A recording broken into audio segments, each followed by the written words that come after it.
We're choosing this puzzle because we hate it. Hello everybody, welcome back to another video. This video, Dan and I are going to attempt a project that Dan has been thinking about for a long time. And what we're going to try to do is construct a puzzle.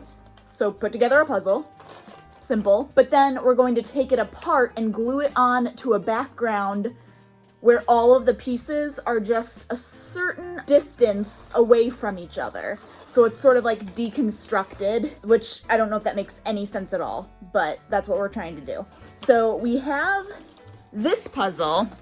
It's a 1,000 piece puzzle. I'll put a picture of what the front of it looks like right now because we're separating pieces. We're currently working on getting all of the outside pieces separated because what we want to do is put that together and then deconstruct that and try to figure out how far apart we want all of these pieces to be so we can get an idea of what this finished size is going to be. Fully put together, it's about 2 foot by 2.5 foot. So when all of the pieces are separated and distanced from each other, it's going to be significantly larger by the time it's finished. So we need to get an idea of how big that's going to be.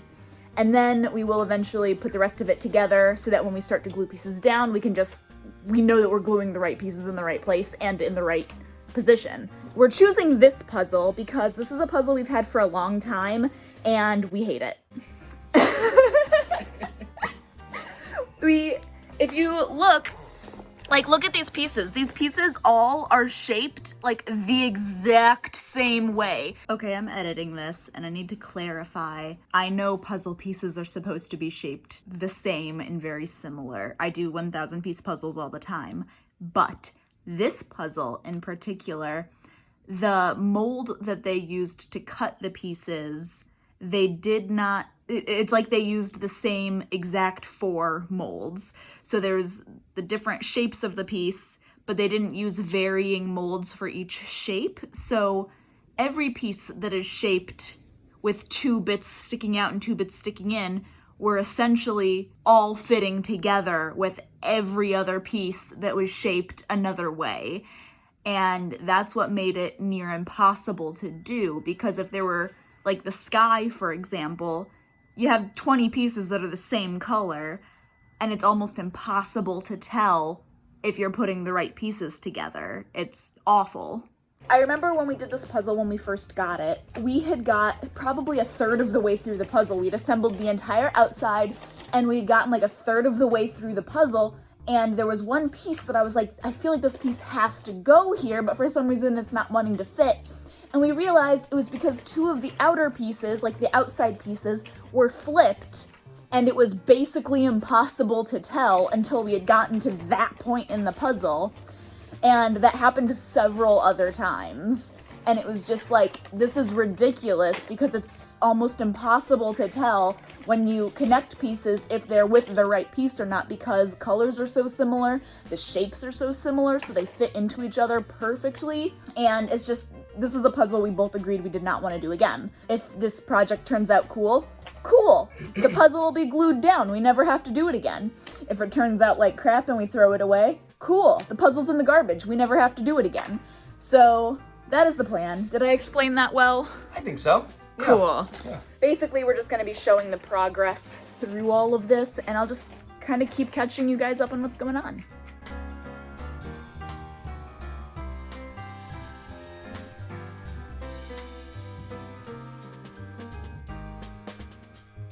All right, so this is what we're looking at right now. We measured after we took the size of the original puzzle. So the original size is 29 by 23.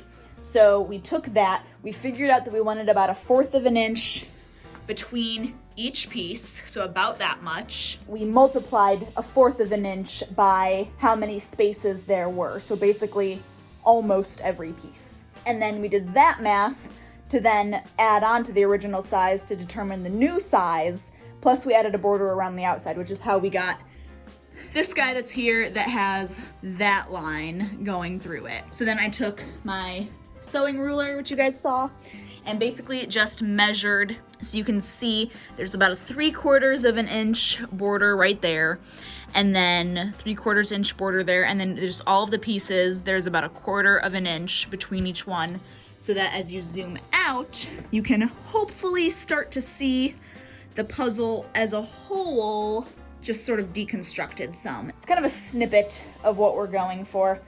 Already just in doing the border, we got frustrated with it because of how many pieces we had to switch around to figure out what actually went where. But I think we have this good. So is the next step then? Putting together the puzzle. Yeah. So then all the pieces we know are where they're supposed to be, so that when it's time to apply the pieces to the platform where it's going to be glued, then we can just go through it as methodically as possible, just one by one all the way around until we get to the very end. I was telling Dan it's smaller than I thought it was going to be. Like, I thought after separating all the pieces, it would expand significantly. And it wasn't. It was only like 6 inches bigger on one side and 8 inches bigger on another side. Wasn't that huge of a difference. It's still gonna be pretty big when it's done, but it's not gonna be as big as I thought it was.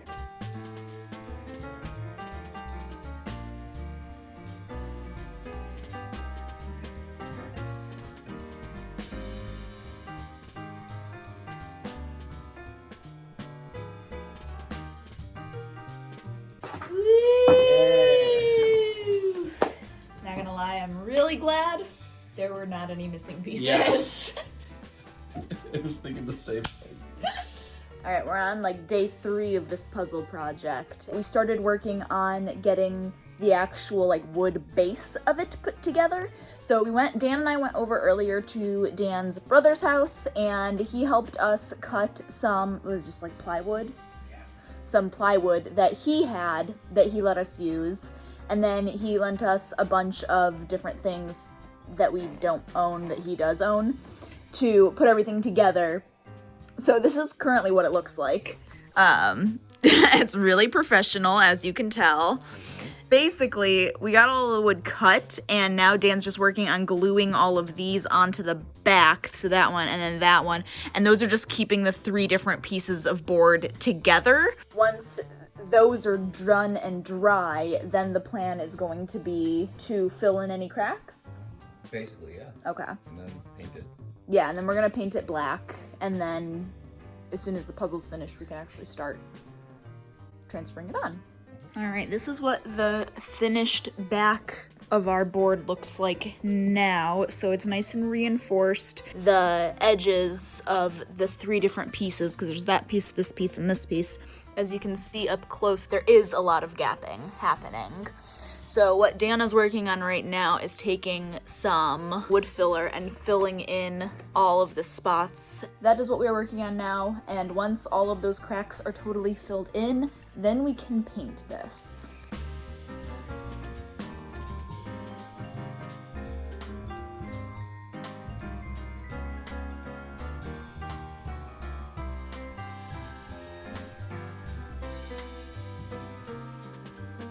All right, so here is the very finished puzzle.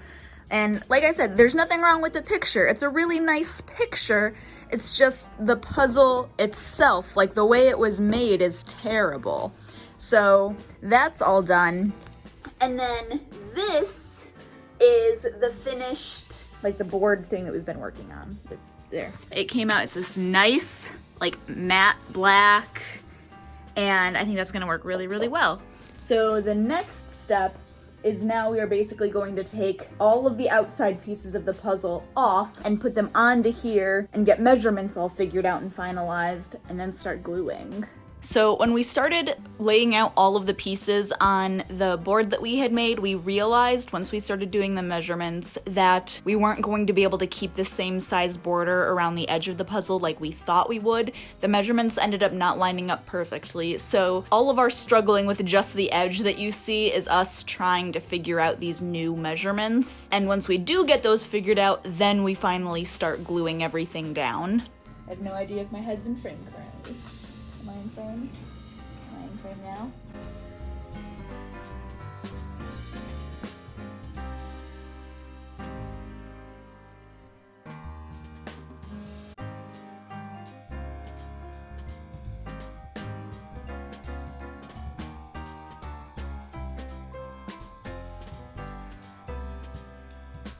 Okay, so Dan is at work, meaning I am working on this puzzle project solo for a little bit.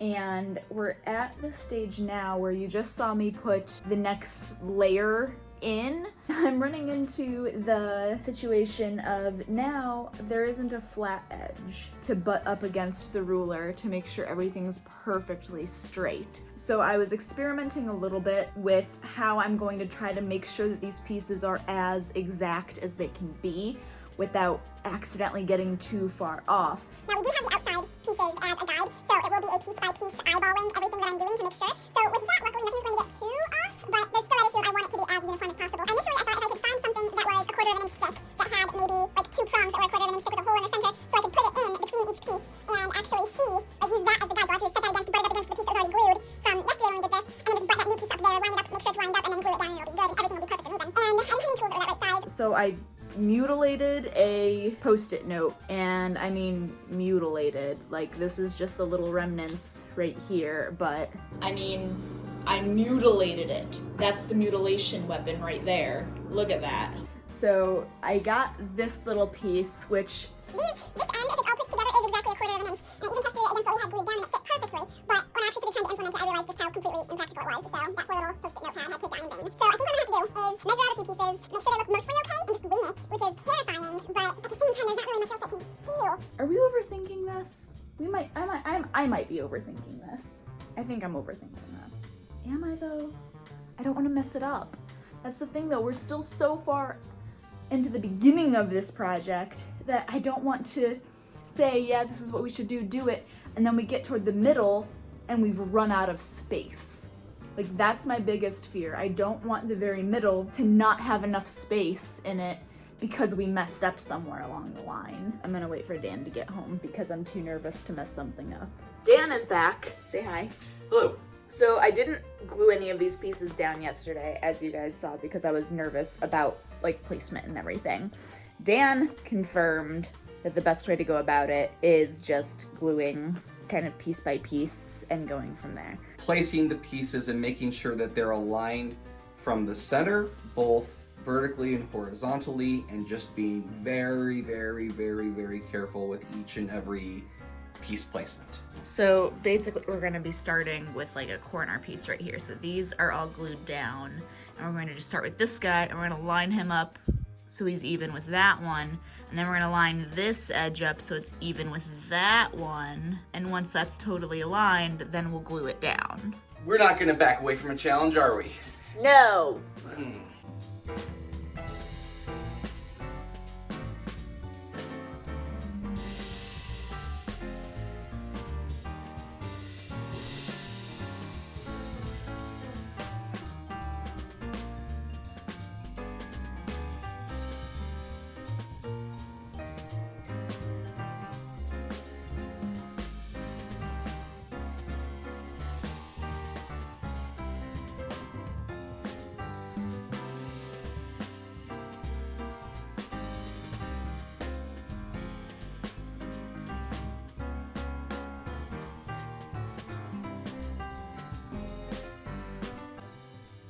Are we done? I think so. We're done. Gluing the name of the puzzle and the brand on the back so that we remember what the brand was and everything, and then also never buy that brand again.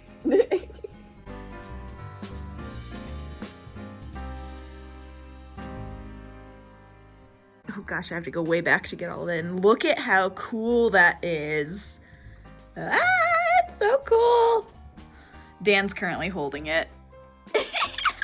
Oh my gosh, look at how cool that is.